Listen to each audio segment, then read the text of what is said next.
Hi, I'm Candace. I'm a lover of mountains and meditation and have decided to minimise my life, buy a Sprinter van and convert it into a tiny home on wheels.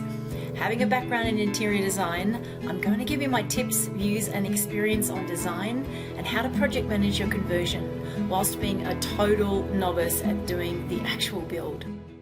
So one thing I just wanted to talk about before I went through this was understanding toe kicks.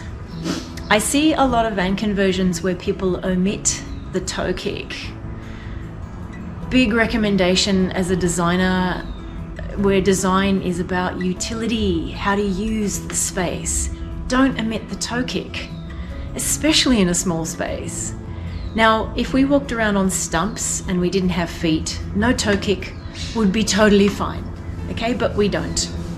We had this little cartoon called Kimber the Lion in Australia where he literally walked around on stumps. It was pretty hilarious. So he doesn't need toe kicks, but we need toe kicks. Why? Because our feet stick out from our legs.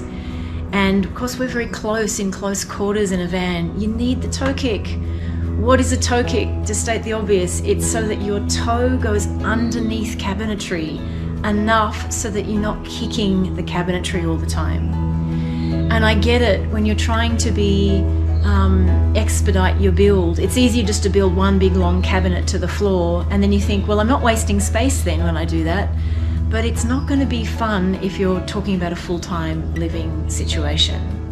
As I've said, all of my toe kicks are going to be full of something, whether it's a shower, pull-out shower, or extra drawer space, or in fact my diesel heater will be in one of them.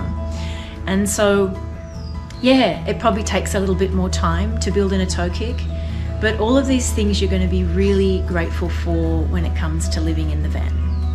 Enough said on toe kicks for this point.